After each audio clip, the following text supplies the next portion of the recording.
Hello everybody, welcome back to my channel. My name is Tanya and today's video will be my review, and I could comfortably call it a review because I have been using this bag consistently since I bought it. I've been out a couple of times on a few occasions and I've changed out to something else, but for the most part as my day-to-day bag, this is what I've been using. So if you have not seen my unboxing video of this, I will have that linked below. And I bought this, I'm going to say, not entirely on a whim, but because I fell in love with it, because it is different to a lot of my collection. So this is the Longchamp Le Pliage in the extra small. This is one of their seasonal or limited pieces because this is in a shiny Croc effect, Croc Embossed leather. Now this is not one of their nylon pieces, this is the actual leather bag, and this is the extra small size, which actually holds a lot. I have been pleasantly surprised by this bag. It sits comfortably against my body because the base is not too wide. So if you look at my hand, it's about, let's say from my wrist upwards, it's about half the size, so about the size of my palm, let's say, and my hands are a medium size.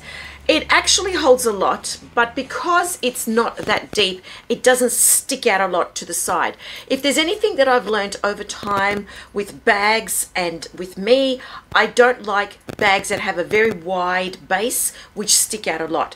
I've noticed myself starting to wear bags crossbody these last few years very often, and the last thing I need is to add extra width, extra dimension to my size. So that's that. So it is, as you can see, the beautiful shiny silver. It's not necessarily patent, but it is a beautiful shiny finish. I've been caught in the rain with this. Rain has fallen on it, but I've just quickly wiped it away. There are no watermarks anywhere to speak of to give the impression that water has damaged it. The handles are quite sweet. They've become softer now. They're more malleable because I've carried it a lot like this sometimes, and I really do appreciate having top handles because often when the bag sits in the car beside me, it's easier to grab. If you have other bags, say like this, that don't have that top handle, when they're in the car beside you, I have to make a point of finding the strap so that I'm not squeezing the top of the bag to grasp it to then pick it up. So the hardware has held up very well. This strap did not come with this bag. It actually came with the same gunmetal dark sort of silver black hardware in a chain format, and I will show that to you in a minute. I bought this separately because I wanted something more casual, but given that it is the metallic finish, you can use this also for more of a dressy event. I wouldn't take it to a cocktail event or a formal event of some kind, but maybe something semi-formal would suffice. And if you took off the strap, you could just carry it like this, and it does look quite sweet because of its metallic finish. Okay, it has the flap here across the front. It's got the Longchamp horse and rider. This one's actually debossed because you can feel it popping out. There is the press stud with all the logos also imprinted but debossed because they stick out. Let me see. There is glazing to finish off the bag, and so far so good. I have not been throwing this bag around, but I have not necessarily been babying it. So there is glazing everywhere, across the handles, both sides of course, down the base of the handles, across the ears. I wish this bag didn't have the ears. I don't like the ears, but oh well. It's something I can ignore and live with.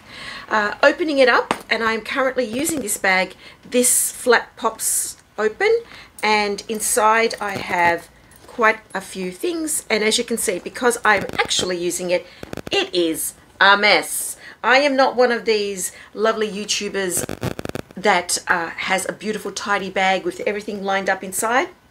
Nay, that's not me.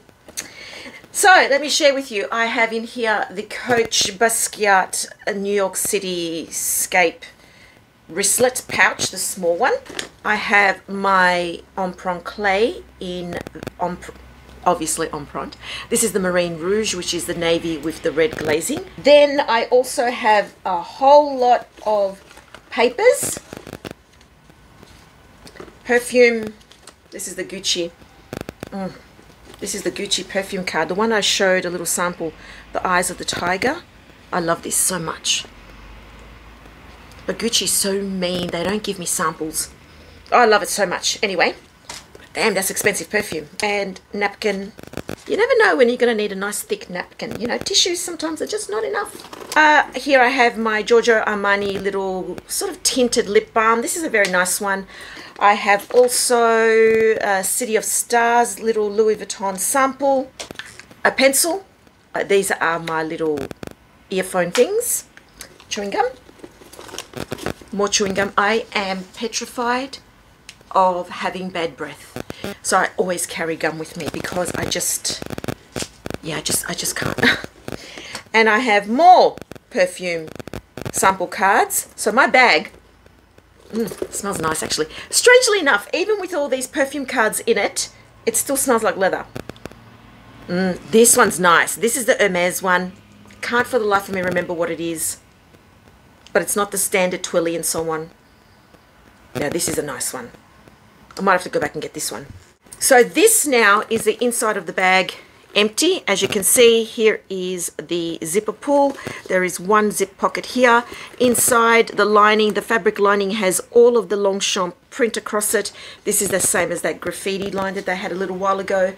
And this is what the bag looks like. Now, when the bag has things in it, it is very easy to close and push in the clasp. But when the bag is empty or less full, it is problematic to do so. You have to squeeze the bag. You have to line it up and squeeze it. Sometimes I wish this had been more of a strong magnet, so then it would just, you know, find itself and do what it's got to do.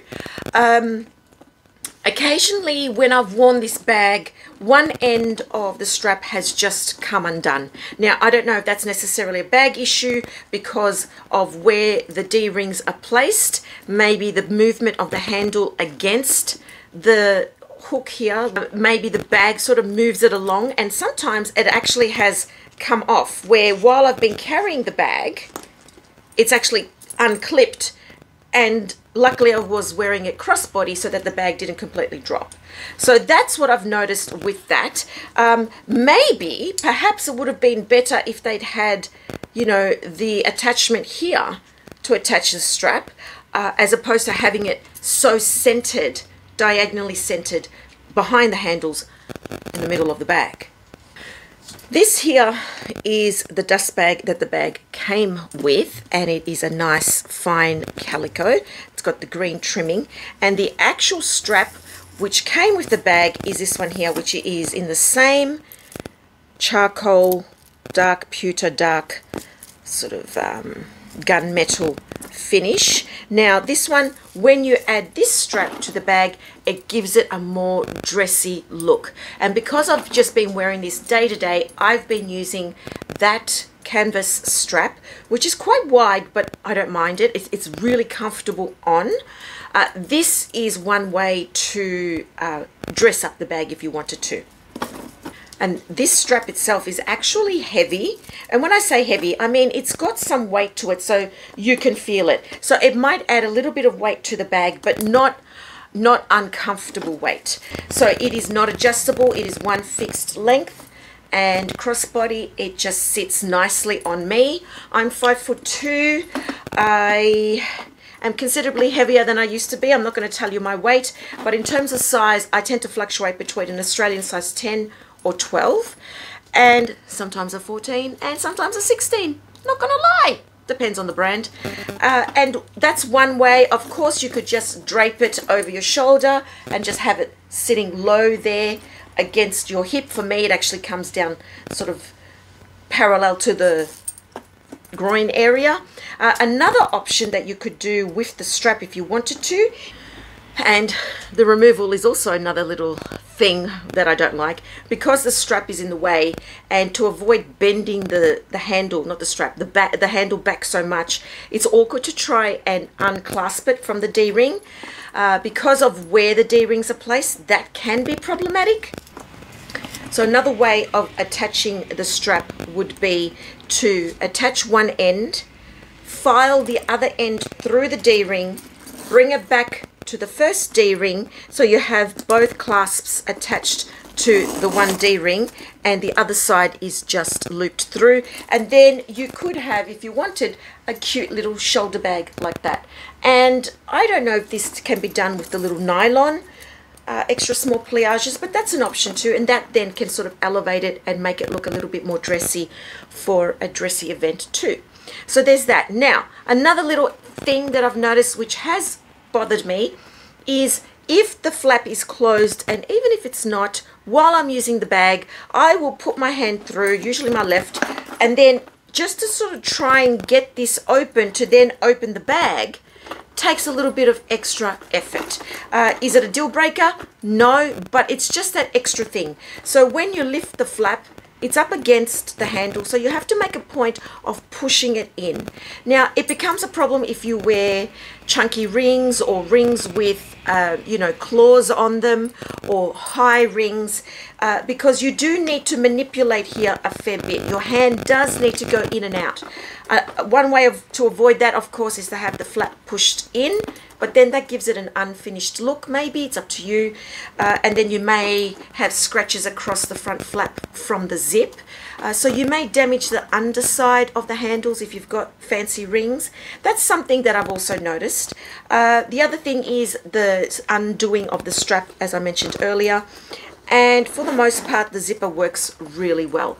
So I don't have too many cons. I do wish it did have feet, but again, a lot of bags, which are 10 times more expensive than this, don't have feet. So it's just a design thing. Would I buy this again?